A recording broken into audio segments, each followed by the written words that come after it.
So, hello everyone, welcome to the 11th live session of our course Semiconductor Devices and Circuits, which is being taught by Professor Sajeev Sundaram. And let us begin our live session. We will begin this session by solving the problems on the MOSFET. Till now, we have been doing the problems with the MOSFET. Okay, so let's start today's session. So,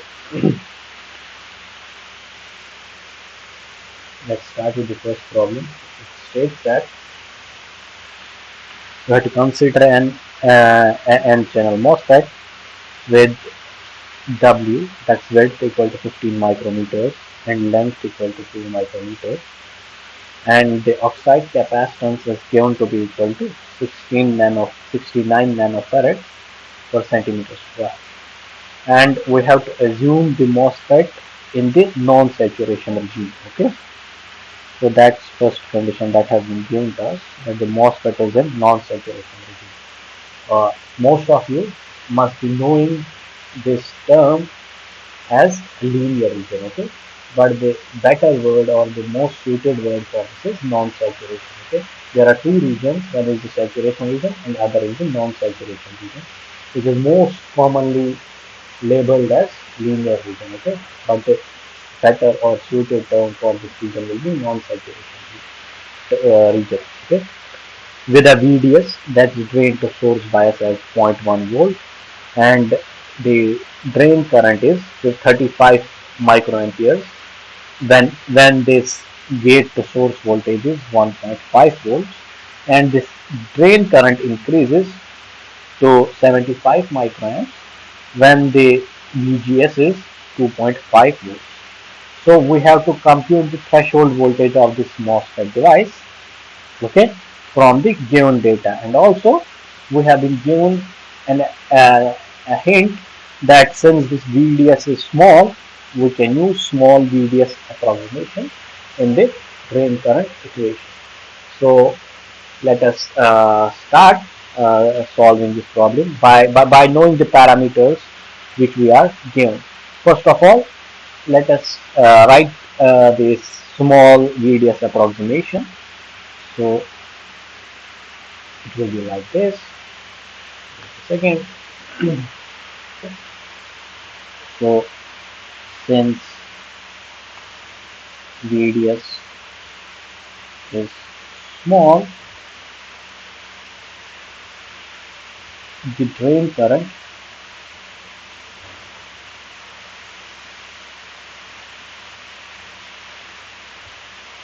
in non-saturation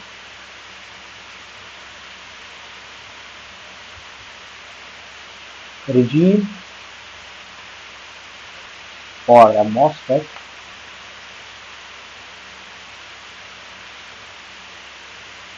is simply ID equal to mu n C ox W over L VGS minus VGH times the drain to source bias, okay, VDS.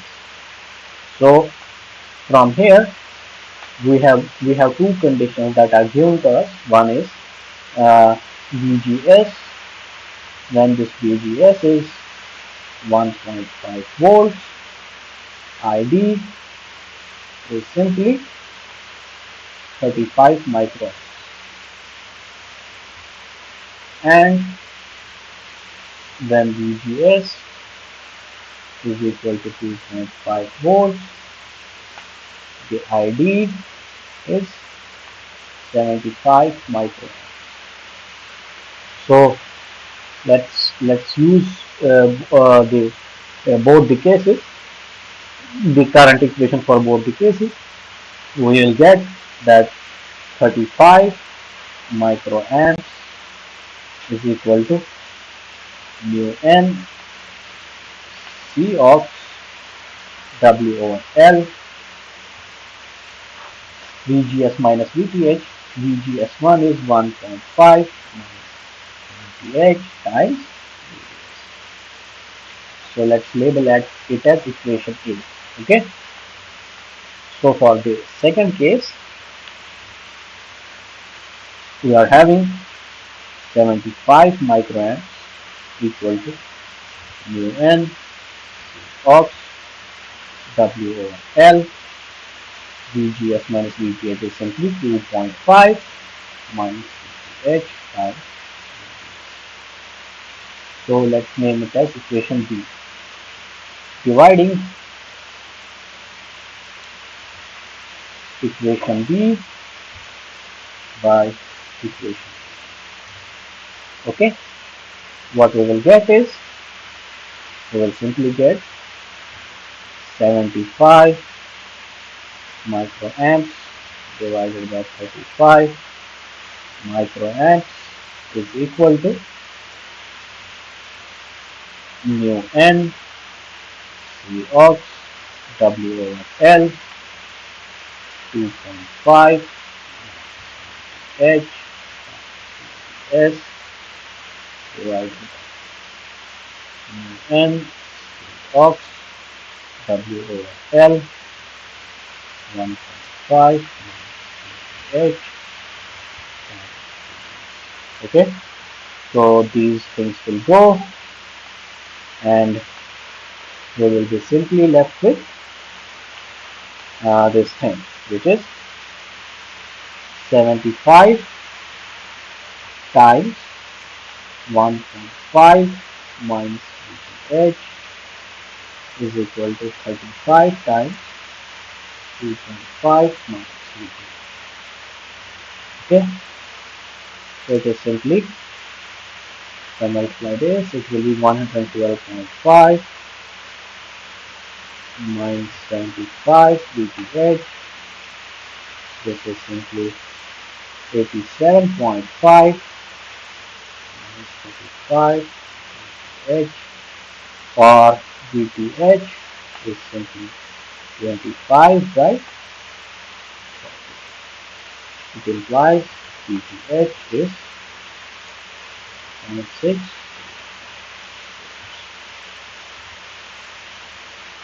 Okay, so the value of VTH we got is 0.625, which is reasonable. Okay, so we know that this is the reasonable threshold voltage value that we can get.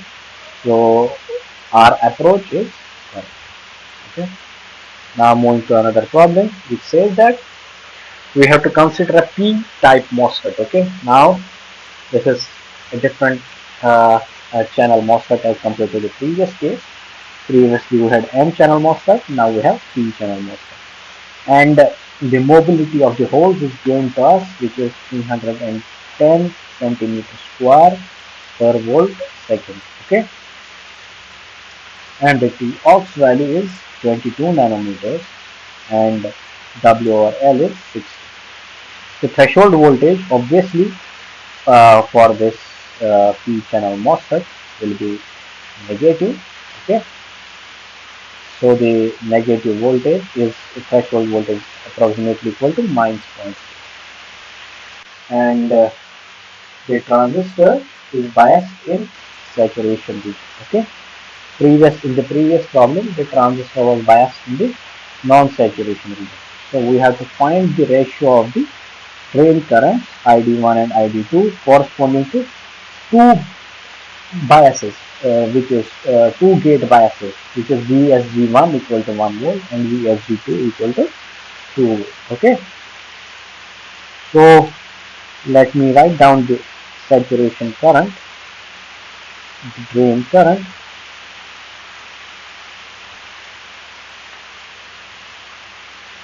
sorry, the drain current for P-channel MOSFET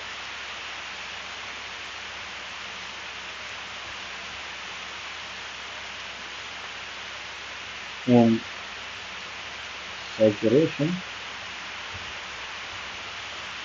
region is simply given by ID SAT equal to 1/2 of mu p, sorry, mu p V of W of L VSG plus H. Okay, so this is ID sat, the saturation current, and for the P channel. Okay, so the ID1 will simply be equal to ID sat 1 is equal to half of mu P. Since we are dealing with the holes, that's why I wrote down this as mobility for the holes. Okay, mu P E of WL VSG1 is simply 1, VTH is minus 1. Similarly, ID2 is equal to, let's label it as equation A. ID2 is 1/2 of mu P of WL 2 minus 1/4. Yeah. Let's label it as equation B. So what we will do is we will divide equation A by, so it is simply ID1 ID2 is 1/2 of P of L 0.6 whole squared 1/2 of P of L 1.6. So this these all the things will go and we will be left with simply 0.6 whole square divided by 1.6 whole square. So if I solve for this, it is 0.6 into 0.6, 0.6 divided by 6, so it's 1.14. So the ratio is 0.1. Okay. Now moving to another problem, which is also associated with the MOSFET, but this time it is N channel MOSFET. Okay. Okay. So it has been given to us that N silicon with N channel MOSFET has a W of 10 micrometers and length of 1 micron. Okay.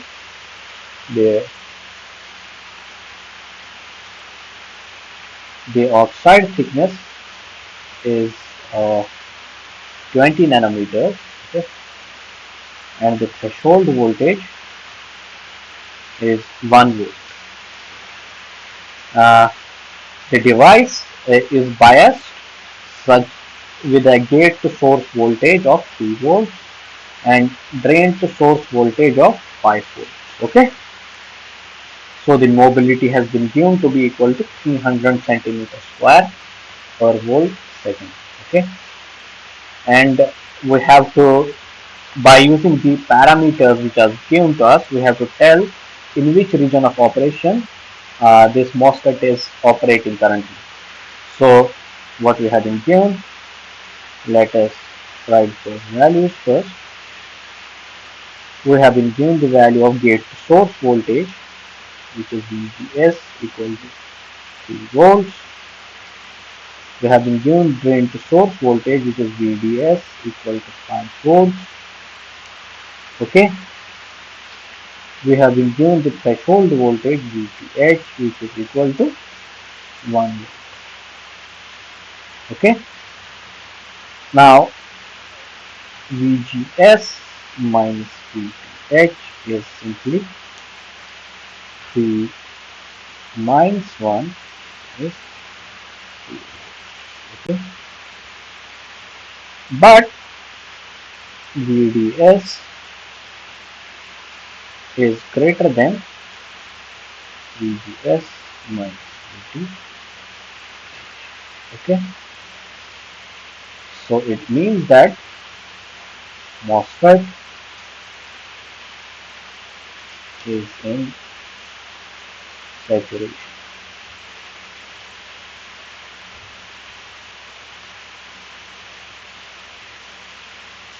Okay, it means simply that the MOSFET is in saturation because drain to source bias is greater than the VGS minus VT. Now for the same problem, we have to calculate the transconductance. Okay, so transconductance is simply GM. Okay, GM is the transconductance, and it is simply given by sorry, it is simply given by PID by VG. Okay, so the current in saturation. First of all, let us write down that expression.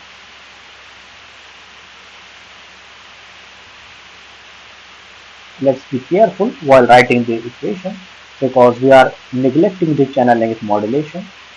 So it will be independent of the drain to source bias, but in reality you must have seen that the curves never saturate.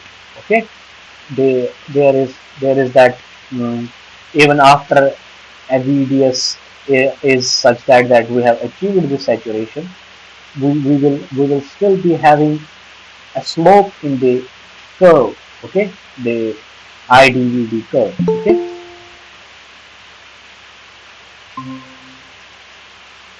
so what I was talking about GM. So the GM is simply dID by dVGS, and the current in the saturation regime is simply given by 1/2 of mu n C ox W by L VGS minus VTH whole square.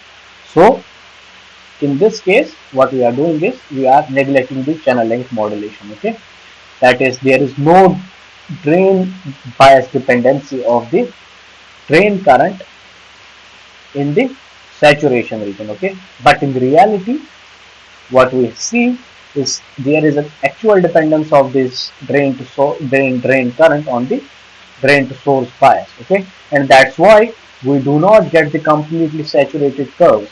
Instead we have some resistance associated with those curves in the saturation region. Okay, so uh, actually we should have got it like this. Okay, we should have got it like this, that is ID. But what happens is we get the curve like this. Okay, so this has some resistance associated with us, and it has VDS dependence as well. Okay, okay, so this is practical device, but uh, for the time being, uh, let us assume that we are getting ideal current source, okay, in the saturation region, and we are having this expression simply independent of VDS. So the GM, which is dID by dVGS, is simply dID by dVGS is mu n Cox W over L VGS minus. Okay, so it is simply as this. Uh, 2 and 2 will go. Okay, when I derivate it with respect to VGS, 2 and 2 will go. Okay, so let us put the values. Mu n is simply 300 centimeter square. Sorry, it is 300. Fit it again.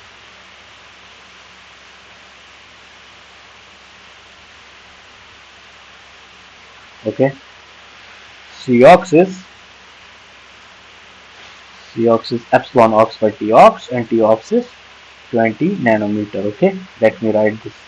It is simply epsilon ox, which is 3.9 into 8.85 5 into 10 to the power of minus 14 divided by T ox is 20 nanometer, which is 20 into 10 to the power of minus 7 centimeter. W over L, okay, W over L is 10, okay, this is W, this is L, 1, so it will be simply 10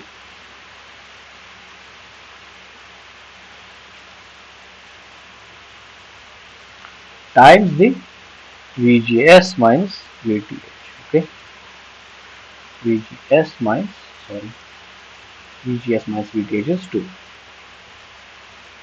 So let's solve for this. Let's solve for this.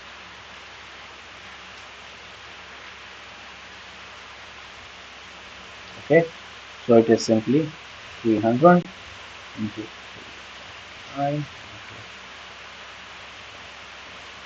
5 5.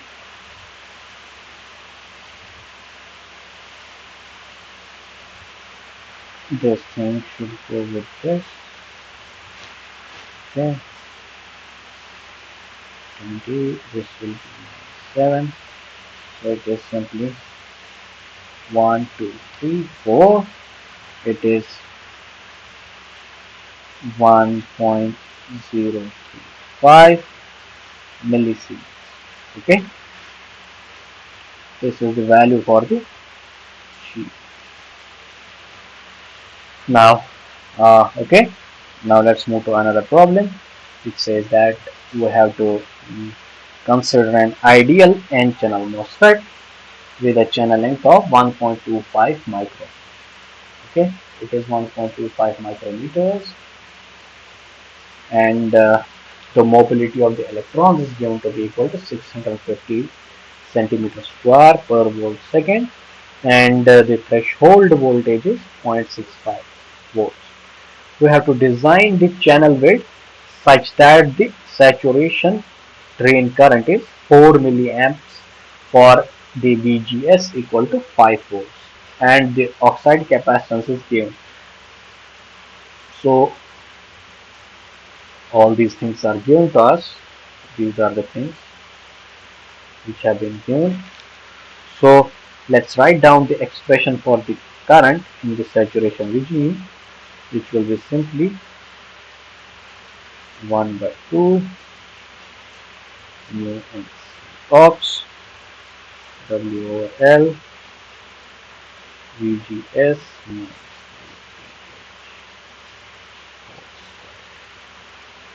it is 1 by 2, and ID is I guess 4 milliamps. It is 4 milliamps. Sorry, it is 4 milliamps. It is 4 into 10 to the power of minus 3. Mu n is 650. C ox is 69 into 10 to the power of minus 9. W over L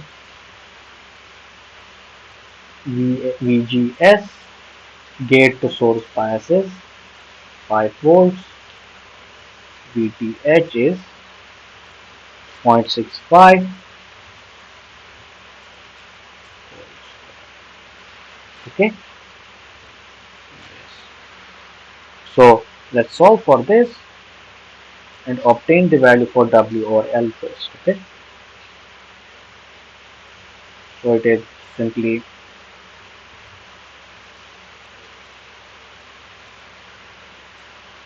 comes out to be equal to 9.4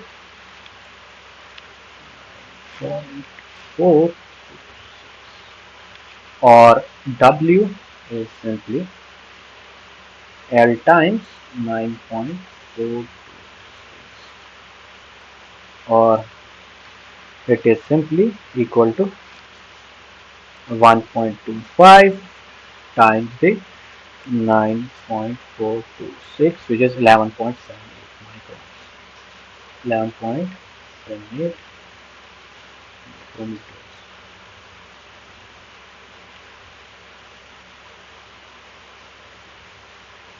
Okay. So this is the value of the W that we will obtain.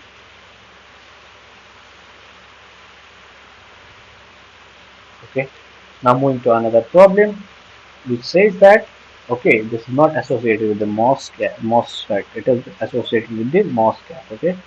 We have this MOS structure with a p-type substrate, which is doped 10 to the power of 16 centimeters cube, except the doping is of this order 10 to the power of 16, and the oxide thickness, which is silicon dioxide, is 50 nanometer, and there is some oxide charge. Okay, and oxide charge density is simply 16 nano coulomb per centimeter square, and we have been given the phi ms, that is metal semiconductor work function difference, to be equal to minus 0.8. So from this we have to calculate the flat band voltage. Okay, this is the first time we are encountering this oxide charge density in the flat band voltage. I had, I guess, in 8th or ninth live session, I had shown you how the flat band voltage is governed by the two things. One was the metal semiconductor work function difference, and other was the oxide charge density. In that case, I just showed it at the interface of the silicon dioxide and silicon channel, and we considered it to be positive charges. That was Na positive and K positive, and we gave some reasoning that this is due to the fabrication processes. These type of ions, they go into the oxide, and they are mostly distributed in the oxide, but for the sake of the convenience or for the easiness, we take them to be concentrated at the uh, silicon dioxide and silicon interface. Okay, but in reality they can be spread throughout the oxide. Okay, so the flat band voltage, sorry,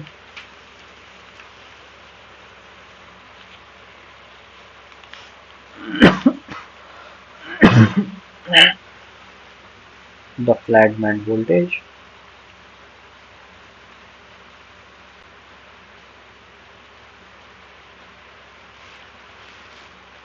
in presence of this,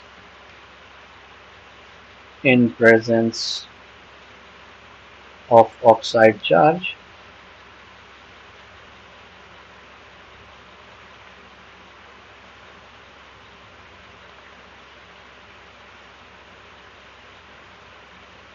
is simply given as VFB is equal to phi ms minus Q ox or phi, that is per unit area. Okay, phi ms is given to be equal to minus 0.8, and Q ox is simply 16 nano coulomb, and it is divided by C ox. C ox is epsilon ox, which is 3.9 into 8.85 into 10 to the power of 14 over T ox.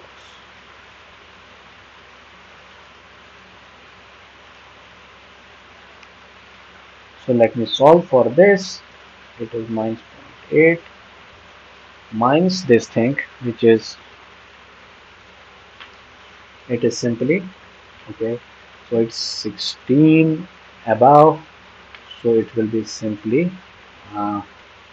15. This will go with this, so it is 16 into 5, which is simply 8. 8 divided by 3.9 divided by 8.85, so it's 0.2317. Okay, 0.2318 approximately. Okay, so plus this 0.8, so it's 1.03 approximately. Okay, so VFB is minus 1.03 approximately. Okay, now moving to other problem, which says that when in an MOSFET devices, n type N channel type is better than P channel type. Okay, so this is related to the mobility of the electrons as compared to the mobility of the holes in the silicon material. Okay, in silicon, what we have is we have this electronic mobility to be greater than the hole mobility. So, lot of factors contribute to this thing, like effective mass. For example, the silicon effective mass for the electrons is less than the hole effective mass. So, that this is one of the reasons why the mobility of the silicon electrons will be much higher than the holes. And there are also the effects like electron phonon scattering. They also govern the mobility, but let's not go into the depth of those concepts. But let's just say that the silicon material, since it has the electronic effective mass, which is less than the whole effective mass, so as a result of this thing, the NMOS or the N channel FETs in case of silicon will be having higher mobility than the P channel FETs. Okay, so that's what it is written over here, that the current carriers in NMOS are electrons, and in PMOS the current carriers are holes. Okay, electrons in case of silicon, okay, have got better mobility than holes, so NMOS is better than PMOS in terms of mobility. But there are some cases where they both sorry where both NMOS and PMOS, that is the holes and the electrons have the same effective mass. Okay, for example, there are specific cases in the 2D materials, that is for example, the silicon, which is a bulk material, that is all the dimensions are comparable to each other. Okay, so for example, if we talk about a 2D material is a thin material. Okay, a thin material which is having a dimension, let's say in z, that is one of the axes, which is much less than the dimensions over the other two axes. Okay, so let's say in z it will be much thinner, that is the thickness of this material will be very less as compared to the width and the length of the material. Okay, so that is known by the name of 2D material. So there are lot of 2D materials that are being currently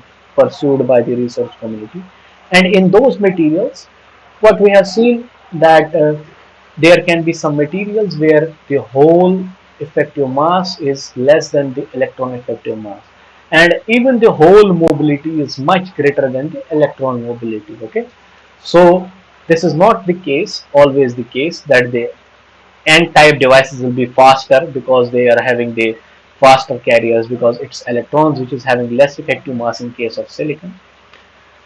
But it can be opposite case as well. If it's non-silicon material, then the non-silicon material, in that case even the holes can have good mobility as compared to the electrons. So you must have heard about CMOS. Okay, what in CMOS, that is we need the complementary action. Okay, we need the N type FET as well as the P type FET for the inverter kind of a operation. Okay, inverting kind of a operation. So for the, you can say, for it to function normally, we need to have the balanced operation kind of a thing. That is the NMOS and the PMOS. They should almost have same type of off current values and same type of on current values.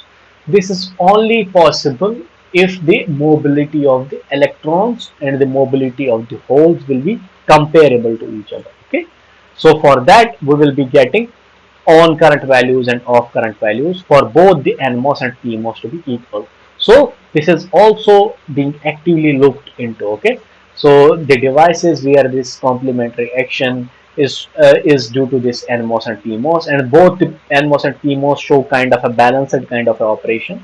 So we kind of like those devices. We try to pursue those devices. Okay, so that was it about this N channel FET and the P channel FET.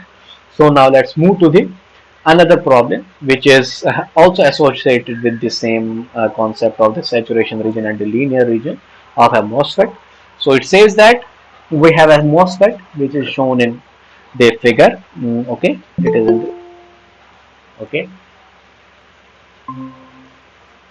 So it is shown in the figure that the MOSFET M1, it has a W over L of 2 and the VDD, which is a supply voltage, it is 2 volts. Okay, and we have been given the value for the K is simply 100 microampere per volt square, and the threshold voltage is 0.5 volts, and the transistor M1 switches from the saturation to the linear region when V in.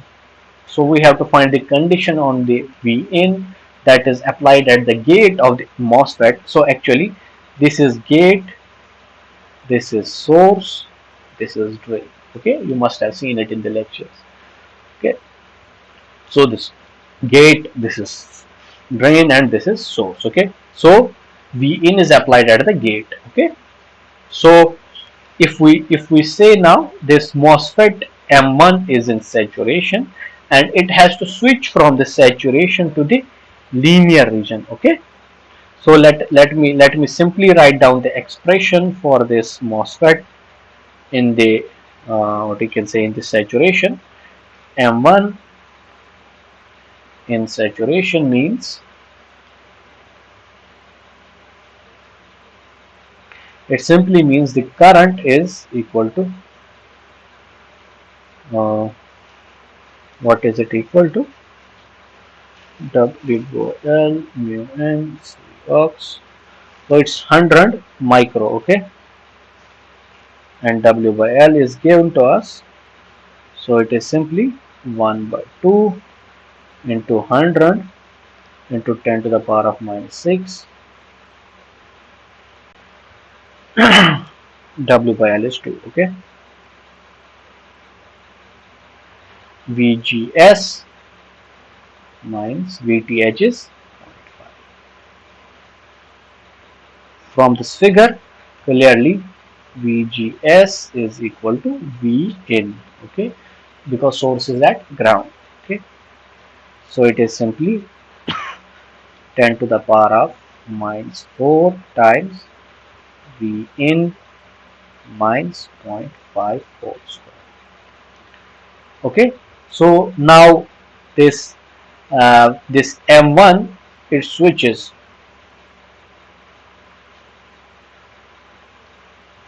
from saturation to non-saturation region. Okay,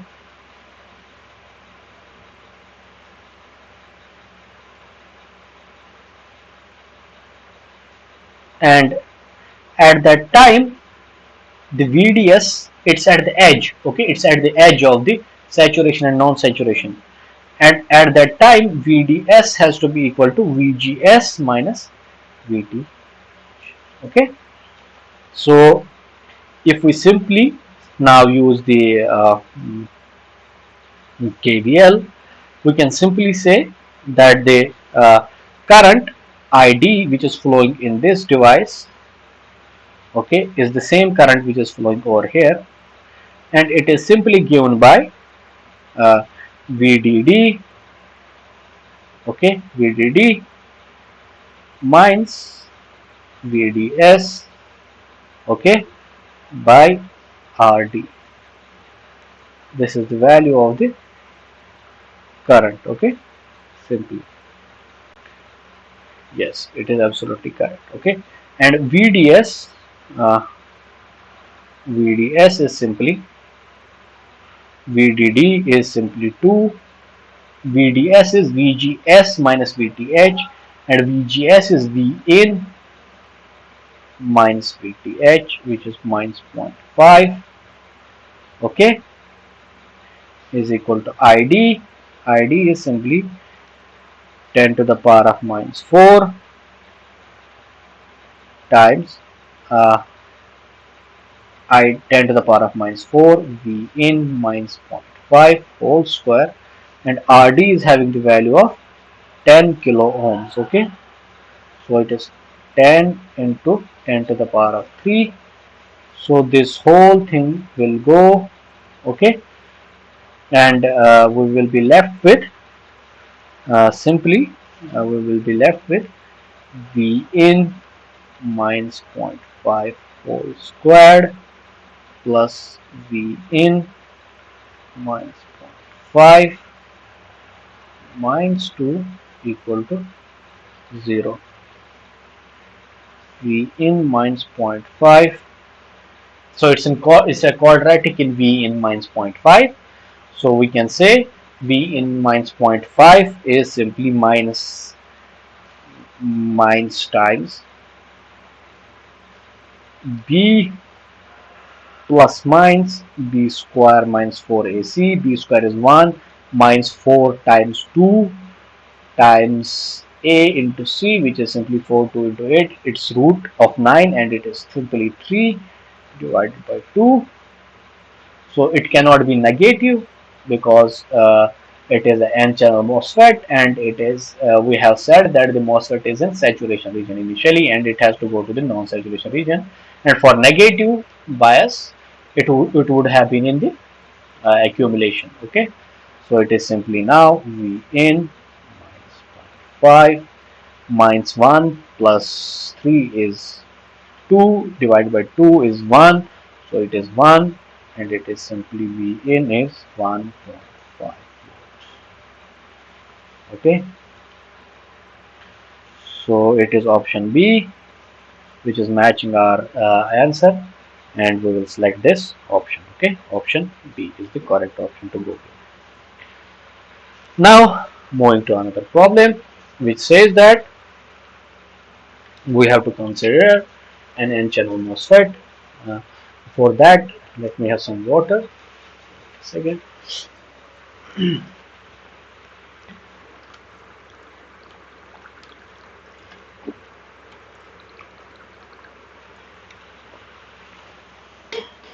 So we are having an n-channel MOSFET which is having the parameters which are given uh, to be equal to VGS equal to 1.8 volts. Okay, let me write it down in here.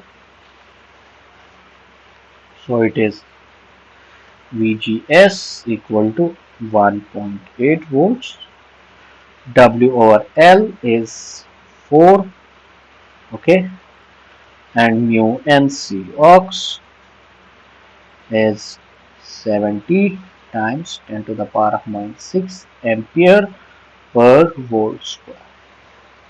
Okay, and threshold voltage is simply 0.3 volts. Over here we have been given this channel length modulation parameter. That's what I was talking about in the, I guess, in the third problem. Okay, so the lambda is given to be equal to 0.09 volt inverse. Okay, and the MOSFET is operating in the saturation region. Now what we have to find in this problem is we have to look for the oh sorry, I don't know what is happening. Okay, we have to look for the drain conductance. Okay, previously we looked into the trans conductance. Okay, now we have to look into the drain conductance. I guess in this problem, yes, it was in this problem, fourth problem, the trans conductance was discussed. Okay, now we have to look into the drain conductance when the MOSFET is in saturation. Okay, so the for a MOSFET in saturation,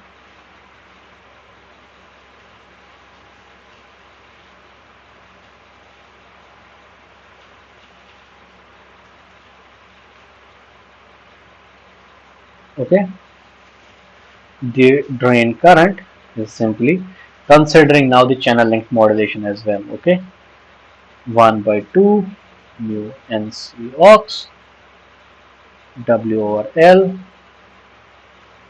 VGS minus VTH whole squared times 1 plus lambda VDS. Okay, so now the drain conductance is simply GD, which is TID by TVDS. Okay, So now if I differentiate it with respect to VDS, it will be 1 by 2 mu n C ox W over L VGS minus VTH whole squared times lambda. So it is simply 1 by 2 70 times 10 to the power of minus 6 times 4 VGS minus VTH is 1.8 minus zero point 0.3 whole squared times 0.09.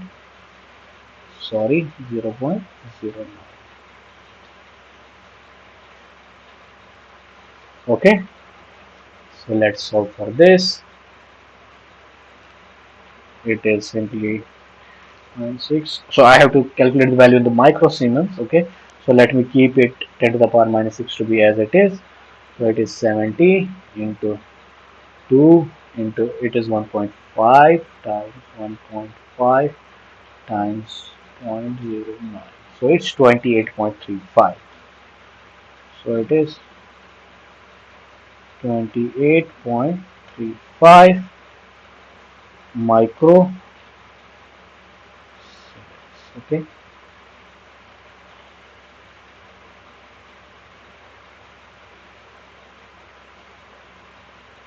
Okay. Now moving to other problem, which says that we have to consider a n-channel MOSFET with conduction parameter Kn given to be equal to 1.3 times this thing.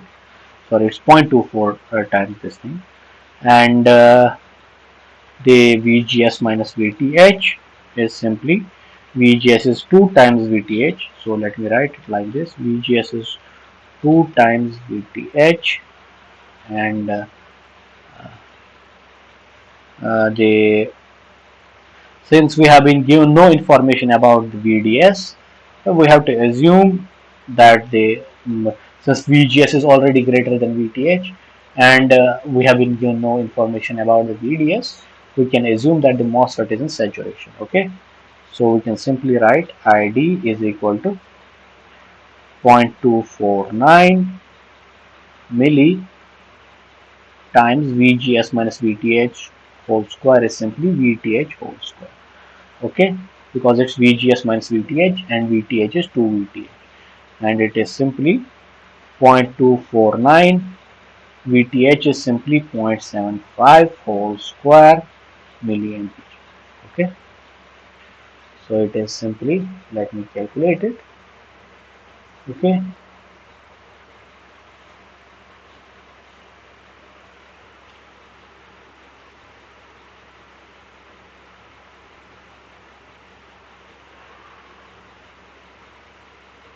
okay, so it is simply 0.249 times 0.75 times 0.75, so it's 40.14. Okay, 0.14 milliamps. So it's 0.140 milliamps. Okay, so I guess option A is the correct option to go with. Okay,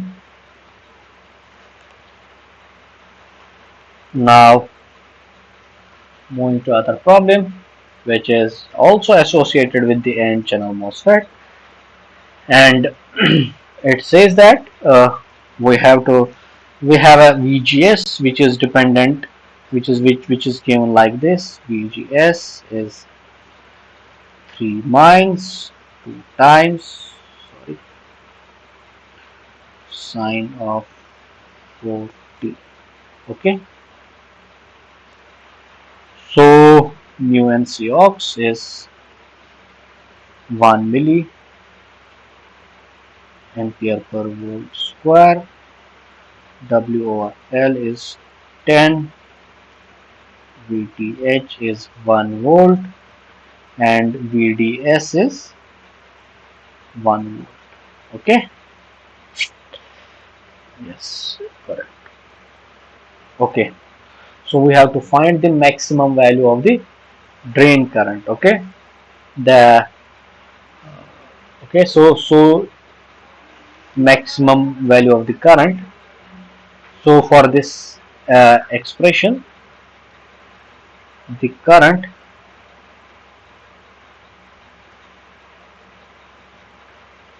will be maximum when VGS is maximum. Okay, it is as simple as that.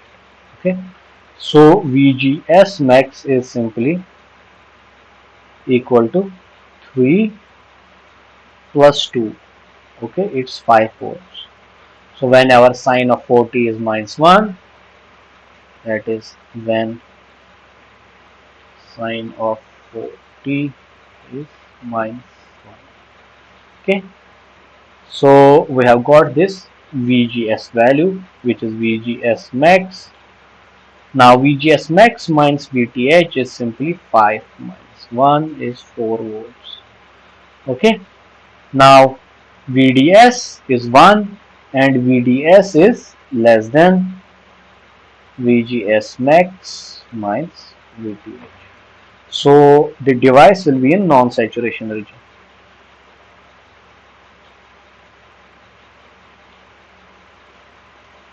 Okay,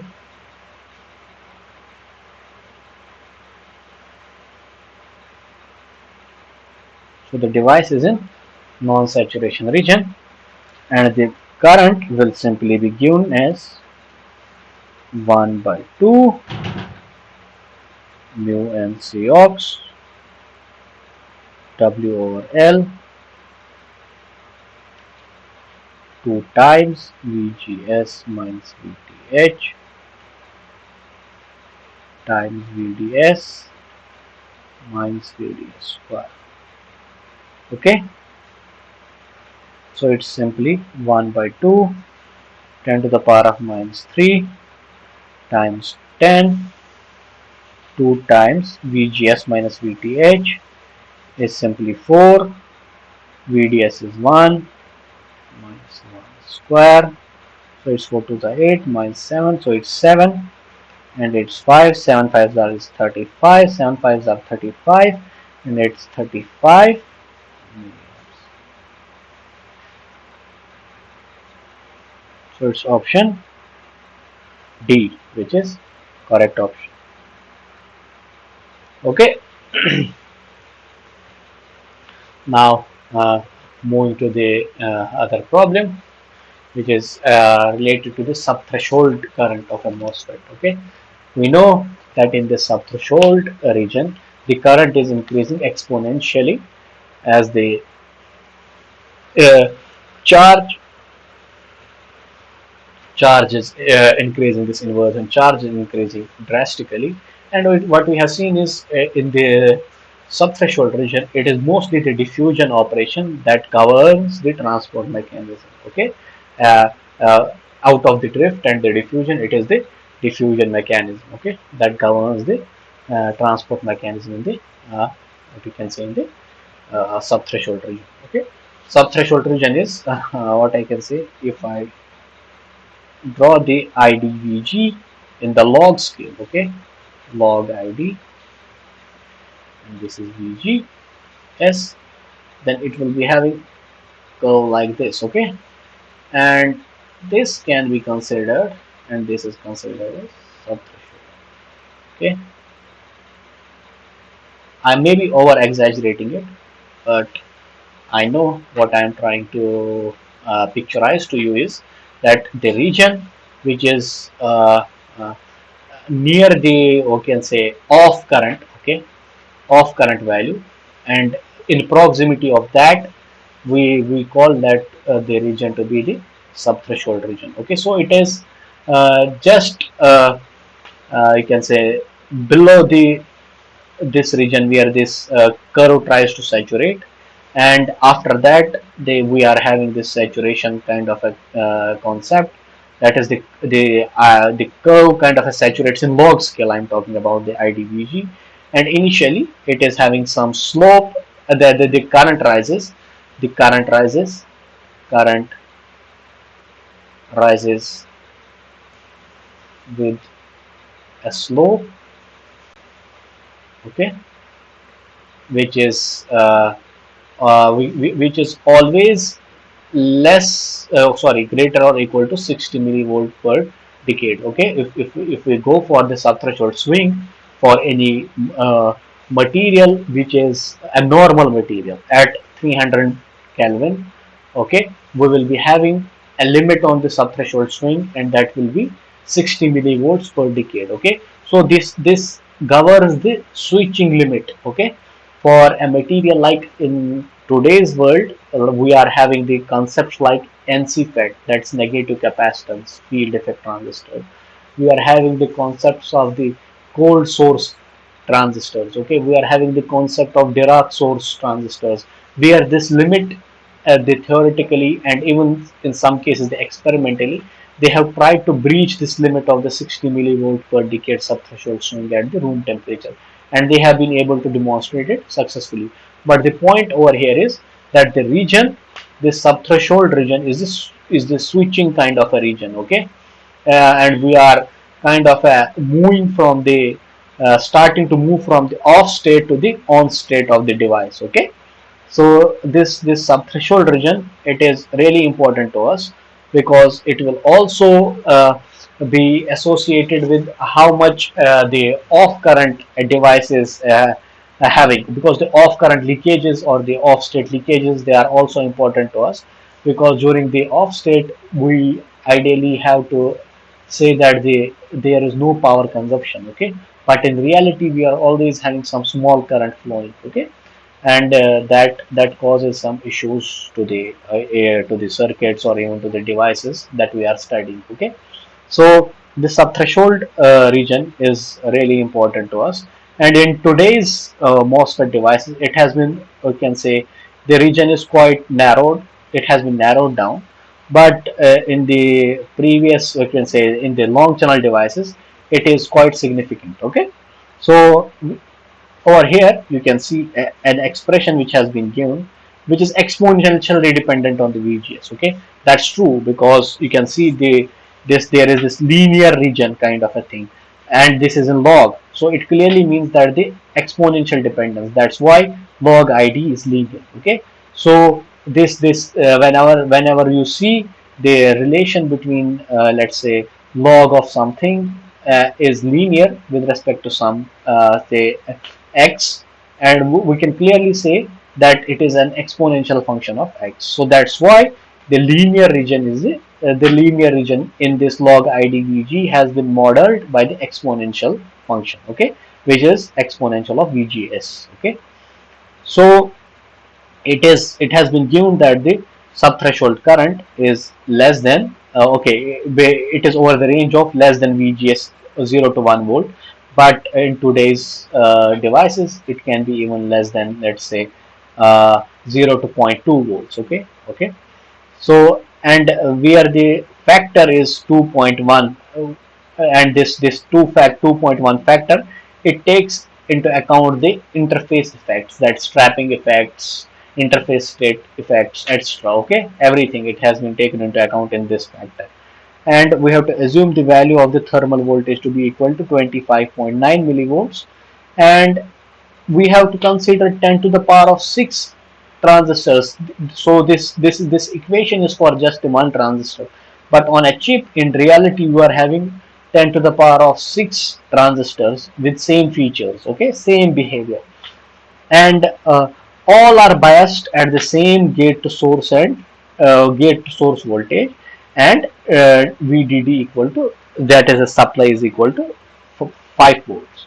So we have to calculate the ratio of the subthreshold current which is in this MOSFET device at two gate to source biases. One is 0.7 volt and other is the 0.5 volt. Okay, so at two biases we have to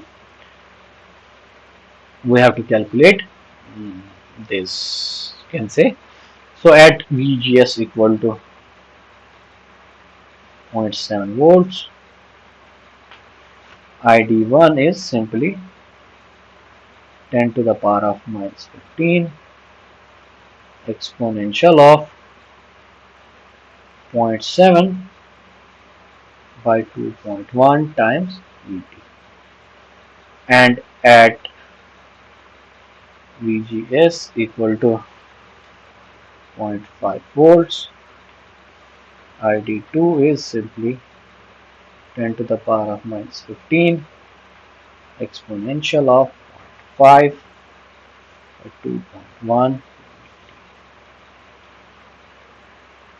Okay, so if I divide the two, that is ID1 or ID2, it is simply 10 to the power of minus 15 exponential of 0.7 by 2.1 Vt divided by 10 to the power of minus 15 exponential of 0.5 by 2.1.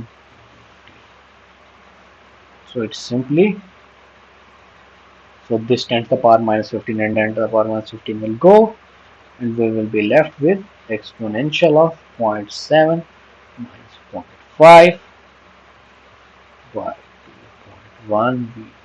Okay, so it's simply exponential of 0.2 into 2.1 into 0.0259. So it's actually 25.9 millivolts. So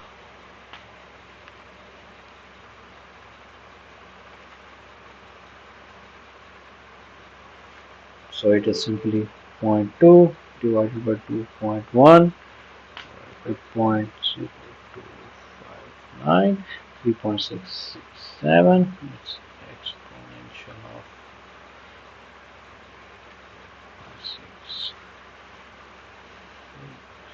667.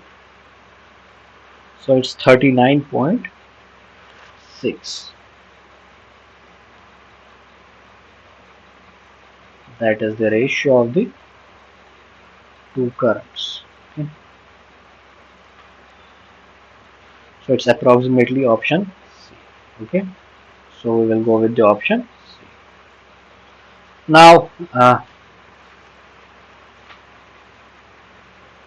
we have the same.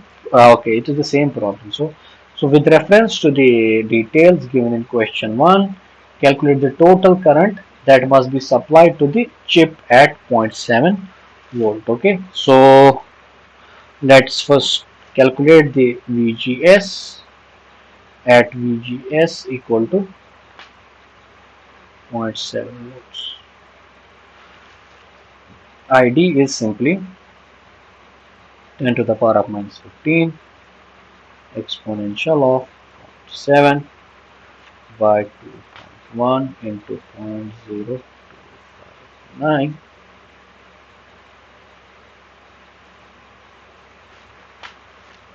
So it's ID for one transistor. Okay, let me calculate it. So it is simply exponential of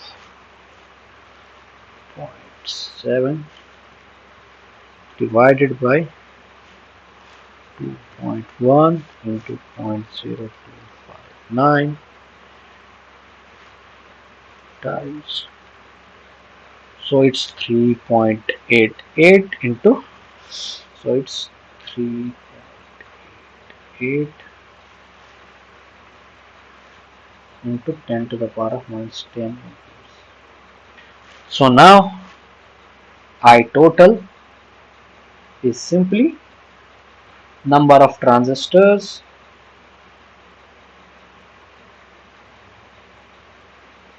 on a chip times the ID, that is the current in the single trans. So it's 10 to the power of 6 into 3.8 into 10 to the power of minus 10. So it is simply minus 4, it's 0.388 milliamperes. Okay, so it's option A which is matching our results. So we will go with option A. Okay, now for the same problem we have to What we have to do is, with reference to the details in question on, we have to calculate the power dissipation in the chip at, okay, we have to calculate the power dissipation in the chip at VGS equal to 0.9 volts. So that's what I was talking about. Okay? So this power dissipation will simply be given by at VGS equal to zero point 0.9 volts. ID is simply 10 to the power of minus 15 exponential of 0.9 by 2.1 into 0.0.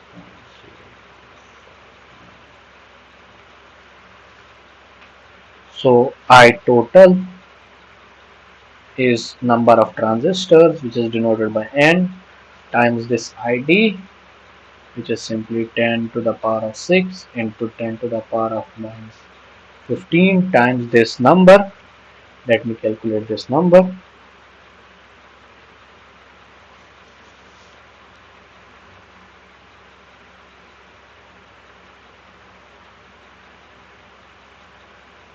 So it is exponential of zero point 0.9, sorry, 9 divided by 2.1 into 0.0259 brackets. It is simply 1.53 into 10 to the power of 7. So it's 1.536. 1.536 into 10 to the power of 7. It is 7 and it is 13. It's minus 2. So it is, I total is simply 15.36 milliamps. Okay. You can see how much the current has increased. Okay. uh, by just changing from the zero point 0.2 volts. In previous case it was 0.7 volts and it was just 0.38 milliamps. Okay, now by just increasing the current by the, sorry, VGS by zero point 0.2 volts, there is a huge change in the current. Okay, it's 15 milliamps now approximately. Okay, now the power dissipated will simply be, or dissipated will simply be VDD times the total current. Okay, VDD is the supply voltage times the I total, which is simply VDD. Let me check what was the value for VDD. Okay, it is 5. Okay, over here it is 5 volts, so it is 5 times 15.36 milliwatt. Okay, let me write it like this. Okay, so it is 5 into 15.36, so it's approximately 77 millivolts. So option D is the correct option to go with.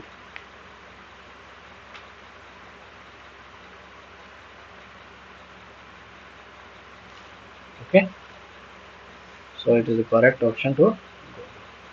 Now this is the same problem that Mr. Prasad had asked over the email, I guess. So I had sent the formula as well. Now let us try to solve for this in the live assignment. So it is associated with the body coefficient. Okay, so the body coefficient, we have been told to find the body coefficient for the device when when the doping and the thickness is given to us. Okay, so the body coefficient is gamma and it is simply 2 times q times epsilon s. These are the material parameter. Epsilon is the material parameter and q is the elementary charge. Okay, and Na is the doping concentration by C ox prime. Okay, okay, so that's it. So it is simply 2q epsilon s A divided by epsilon ox, it is multiplied dx. So it is simply 2 into 1.6 into 10 to the power of minus 19 into 11.7 into 8.85 into 10 to the power of minus 14 times Na is 10 to the power of 16. Okay, this whole thing, epsilon ox is simply 3.9 into a, sorry, that's what gives in numbers. Okay, let me write it again. So it's 11.7 into 8.85 into 10 to the power of minus 14 divided by, sorry, into Na is 10 to the power of 16.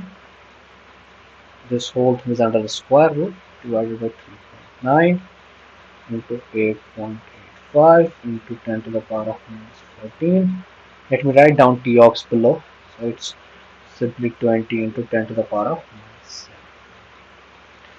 So the gamma value, let us calculate it.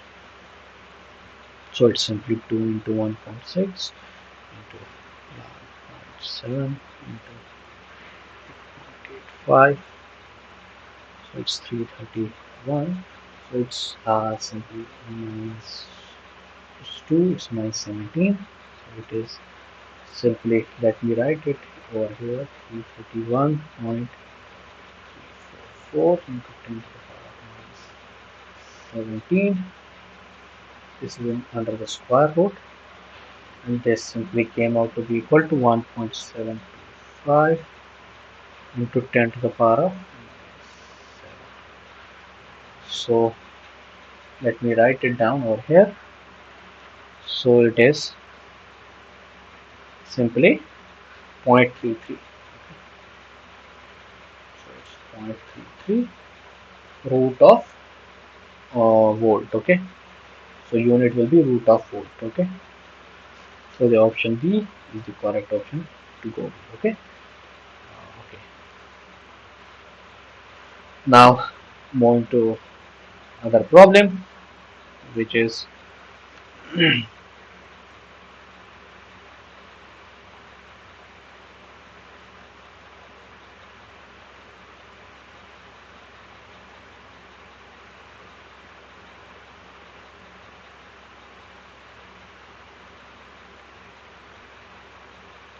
okay.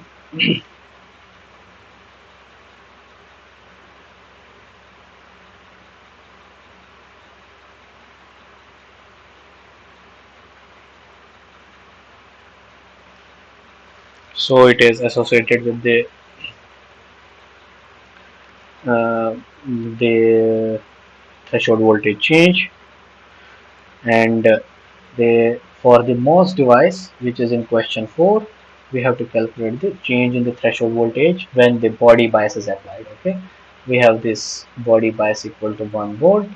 Okay, and we have to assume the threshold voltage to be equal to 25.9 and intrinsic carrier concentration to be equal to 1.5 into 10 to the power of 10. Okay, so the change in threshold voltage is simply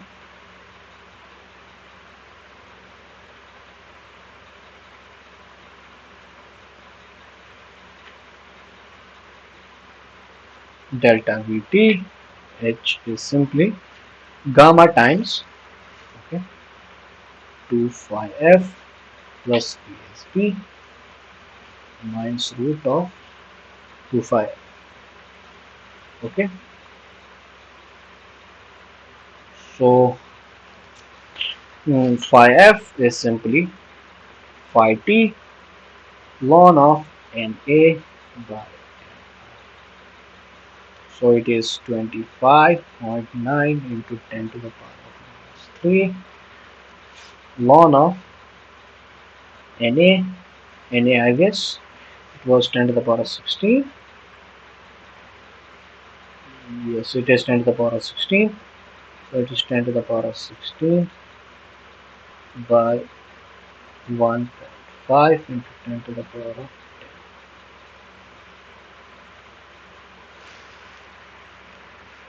So let me calculate it.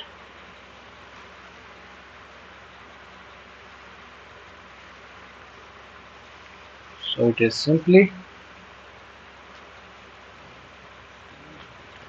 so it's 0.35. So phi f value is 0.3. Okay, so delta VTH is simply, gamma was 0.33 root of volt, so it is 0.33 times 2 phi f is 0.35. VSB is 1. Okay, it is 0.35 into 2, so it's zero point 0.7. Okay, it is 2 times this thing. Okay, so it is, sorry, let me write it again. So it's actually 2 phi, so it's 2 times 0.35. So it's also 2 into 0.3. So it is simply root of 1.7 minus root of 0.7. Okay, so let me write down root of 1.7 minus of root of 0.7. Okay, so it's 0.46 times 0.33. So it's 0.15. Okay, it's 0.156. Okay, so it's approximately 0.156 volts, or approximately 0.16. Okay, so we can say the option A is the correct option to go with. Now, moving to other problem. I guess this will be today's last problem. Okay. Uh, yeah, I guess should be it for today, or should we go for other problem? So let us see that. Okay, so it says that we have to consider an N-channel MOSFET with a channel width of 30 micrometer and a channel length of 1 micrometer. Okay, and the oxide capacitance is 69 farad, nanofarad per centimeter square, and the drain current in the non-saturation region is, for the bias VDS equal to 0.07, is 25 microamps at VGS equal to 1.5 and 65 microamps at VGS equal to 2.5. So we have to extract the mobility from the given data using the small VDS approximation. Okay, so for small VDS MOSFET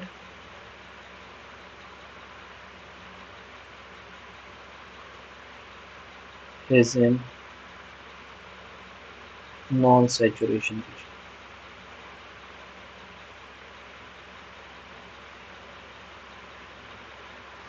Okay, the drain current is simply going to be equal to UNCox W over L times VGS minus VTH times VDS.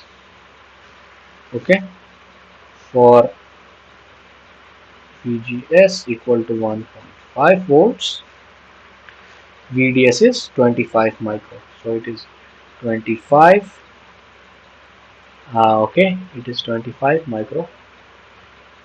Yes, it is 25 into 10 to the power of minus 6 mu NC ox. Okay, we have to find this mobility. Okay, so let me write it as mu n, and C ox is 69 into 10 to the power of minus 9 farad per centimeter square. W over L is simply 30, because W is 30 and L is 1. Okay, VGS is, in this case, it is VGS minus VTH. Okay, we have not been provided VTH value, so it is 1.5 minus VTH times VDS. VDS is 0.07. Okay, and for VGS equal to 2.5 volts. Okay,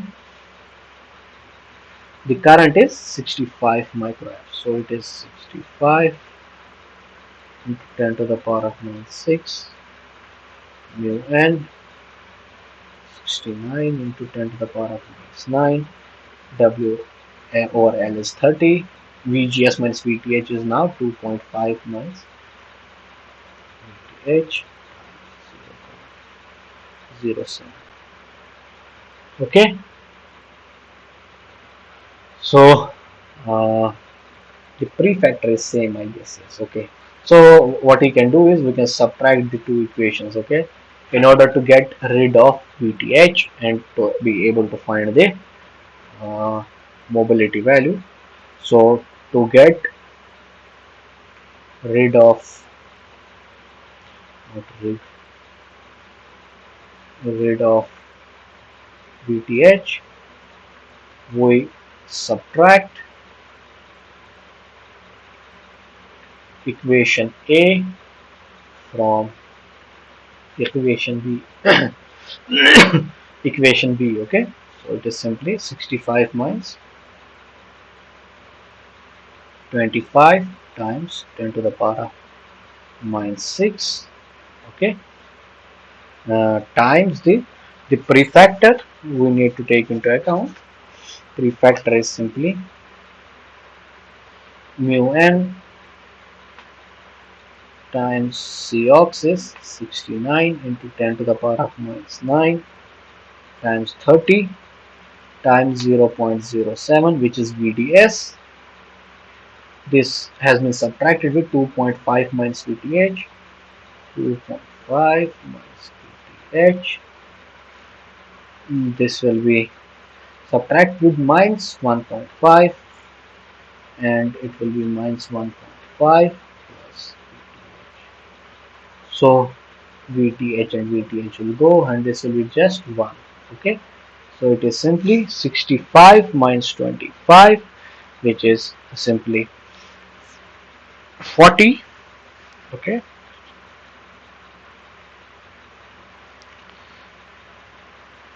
and this thing, let me write it like this, it is 40, this is minus 9, and this is, so it is simply 69 into 30, okay, into 0.07, it is 144.9 into, this is 10 to the power 3